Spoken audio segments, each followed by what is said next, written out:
Hey folks, it's Jared, and as you can see from the title of this video, this will be basically a memorial video for TotalBiscuit to commemorate his legacy and share a few things that I appreciated about him over the years viewing his content.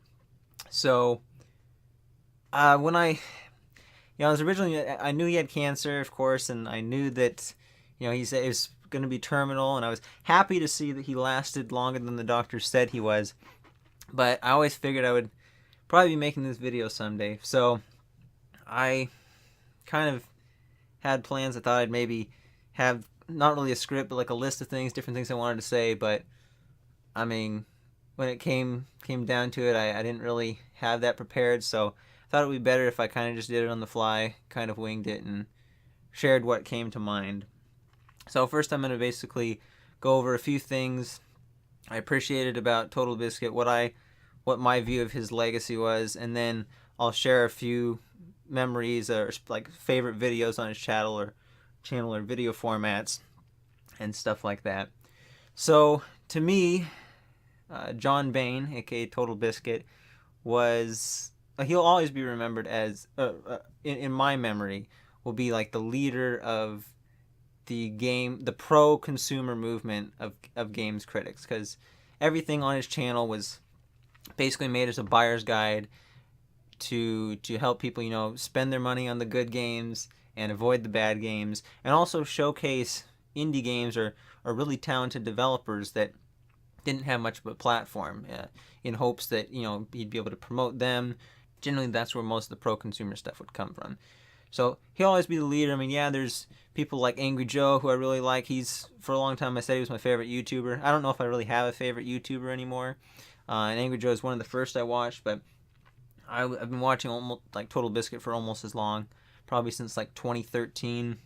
And then of course Jim Sterling's a great guy, but TotalBiscuit was always the leader of that movement, I thought, and he always had the best content in a sense. Where it was always very professional, well thought out, and it didn't usually come from that emotional of a place. So that's my general thoughts on his legacy. And of course, the Co-optional podcast was kind of where we got to see him more relaxed, and especially having Jesse Cox around there and Dodger definitely helped. But they're going to be continuing that with his wife Jenna Bain hosting it. So I mean, they might have other people host it later, but I'll continue to tune in there. So I guess now I'll talk about some of my favorite videos that he did. So always my favorite had been the video essays he did. He didn't put them out too often, and they were long videos. Some people might not be able to bear with them, but I absolutely enjoyed those. And being a business major who has contemplated going into the video game industry, I wrote many papers related to game industry stuff, and a lot of them talking about how there's this major anti-consumer trend in there and it needs to be reversed. Otherwise, the industry could cannibalize itself, or at the very least, it could just become more and more anti-consumer, and then it could just be an unhealthy kind of like symbiotic relationship or parasitic relationship between the consumers and the game companies, more so than it already is. So TotalBiscuit warned us of the danger of that and did everything he could to speak out against that. And I did the same every chance I could. So I cited his videos in very many of my papers. In fact, I don't think there was a single game industry related paper that I wrote that I did not cite one of his videos or something that he had posted. So yeah, he was a major influence on me in that sense. And also with this YouTube channel, as I said, Angry Joe is probably one of the gaming YouTuber I had been listening to the longest. And I had always, I started YouTube kind of wanting to review stuff and critique stuff, but especially coming into it and over the years, if you've really been paying attention, most of my content has been most deeply influenced by TotalBiscuit. I mean, there's not really much that I put out on the channel, or frankly, any of us have put out on the channel that's very resemblant of any of Angry Joe's stuff. But there's very much stuff that's resemblant of TotalBiscuit's. I've done, especially my first impressions series. It's very much kind of based off of his WTF series because I like his format, and I would also focus a lot on like the port stuff or just this is like the settings. I spend lots of times in the options menu. Many first impressions I've literally opened up doing that just like he did because I think it's important. And sometimes even where I could, if there were certain games that he did not cover on WTF is, I would try to do that myself. But you know, it's like I didn't care too much about the views. This is something that I really liked his format of doing it, and I kind of wanted to do it myself. And then sometimes it would be fun to do my first impressions on the same game and then go watch his and compare, you know. So it was fun. But yeah, very much inspired by that. But the video essays were the thing that I really enjoyed. They were always really well put together, very professional.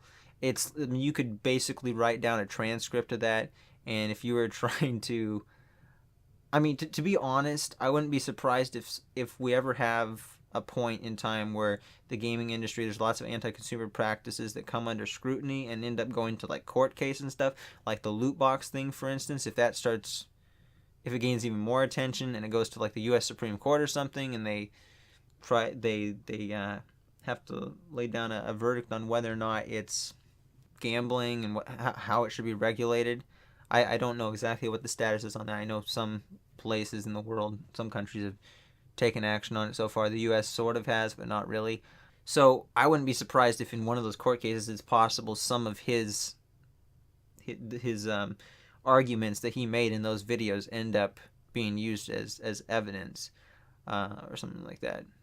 I mean, somebody else would have to, you know, put together the transcript and use that, but very much a lot of that, or at a bare minimum, any people that would testify or like the ideas that would be used to fight for the consumer in those situations would be very much inspired by TotalBiscuit's work.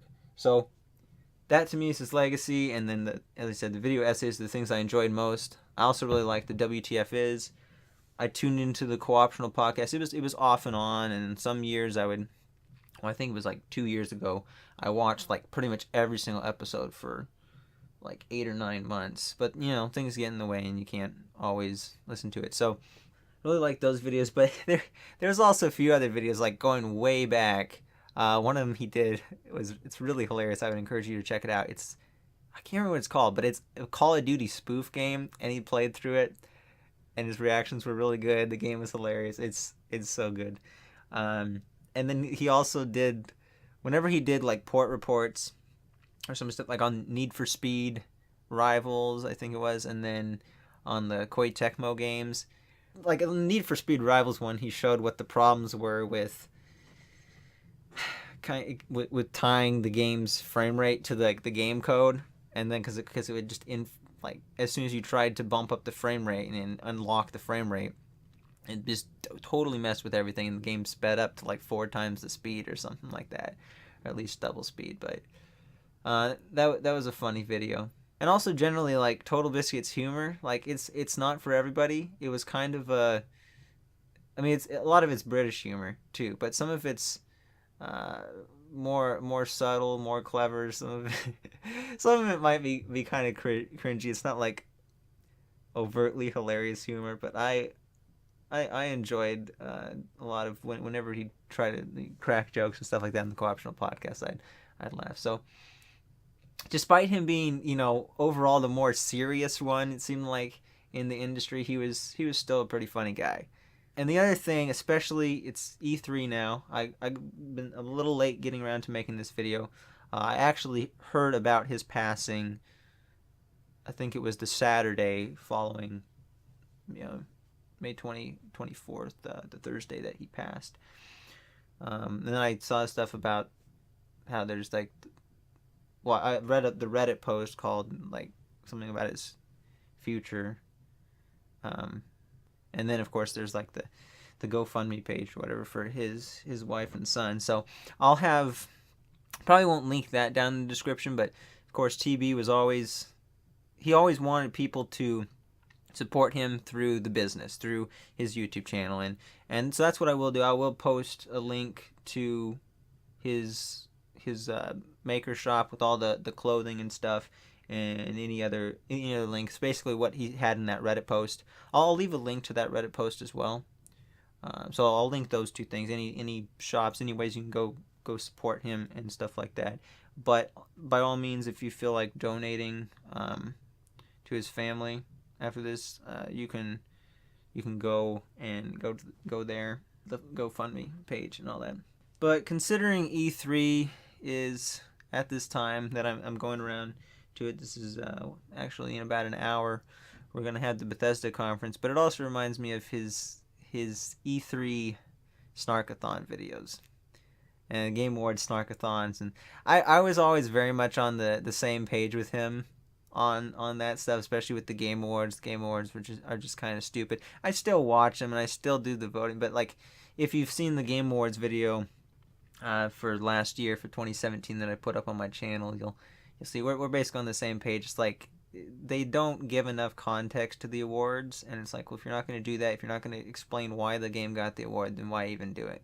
It's almost more like a circle jerk for the industry. Anyway, so it's kind of disappointing that we don't get Snarkathons for this E3 from him, but that's another great example of the funny and kind of lighthearted content that he made, and I enjoyed listening to that and with him and his wife doing that. And then they also did the Snark Tank or whatever, that little miniseries thing, and where they like snarked over game trailers and stuff. That was kind of funny too. So that's just about all for that. But I will address one more thing. Within TotalBiscuit's last year or whatever, there were some controversies that arose, and for instance, after the election, he went on the tirade on Twitter denouncing Trump voters and all that stuff. And I myself being one, it's like I understood kind of where he was coming from in a sense, because he thought, with Obamacare gonna, Trump promising to repeal Obamacare, and it seems like now Obamacare is just gonna run out. He was concerned that he wouldn't be medical coverage, and honestly, it's my impression that was like his major like issue that he was voting on in the election. But there was more than that too. I mean, he generally was more left wing, but he obviously overreacted to that and then kind of sent out an apology, but it kind of really wasn't. So there's certain like blemishes on his past like that. That's like I forgive him for it, but I was one of the people that I was a little bit lenient. I was like, okay, well, I won't unsubscribe to him for that, but it was more like a 3 strikes are out. And then there was the CoxCon thing with the R Traps gay, and he overreacted to that and threw the person out of the convention, which I thought was absolutely ridiculous. And even people very much left of me were like, I don't know if appalled is probably a strong word, but they thought that was uncalled for. There was recently on TotalBiscuit's passing, and this is just absolutely abhorrent. It's so disgusting, but there was the ex-BioWare dev that went on like a Twitter rant about how happy he was that TotalBiscuit died, and that guy, like, what an asshole, dude. That guy was, ugh. I don't know if it wasn't clear whether or not he was ex-BioWare before, or if they fired him over that.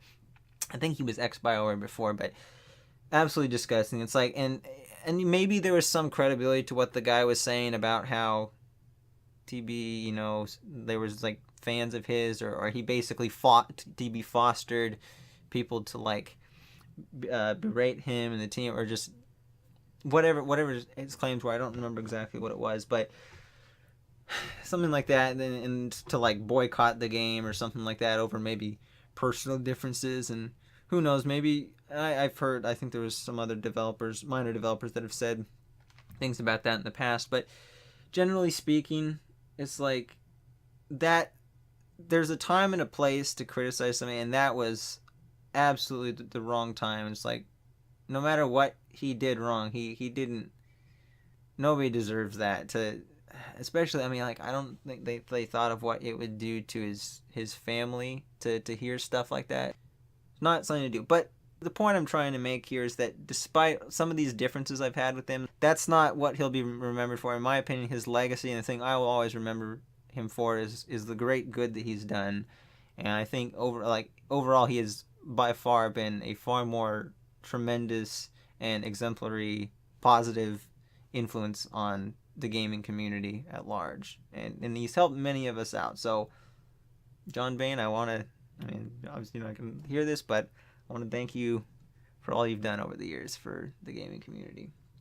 My hope and prayers go with Jenna and Orion, I think it is. Pray that you'll be able to cope with this, and that you'll be able to get back up on your feet and move on and keep his memory alive. And I, making this video just to hope I can do my little part to keep his memory alive, because I think it should be something that is kept alive, and people continue to look up to him as a positive influence in the community and just forward his mission. So anyways, that's my take on the matter. A little lengthy here, but I want to invite all of you, any of you who are listening to this, to also share your favorite memories of TotalBiscuit or the community around him in the comments section. So thank you guys for watching, and we'll see you next time.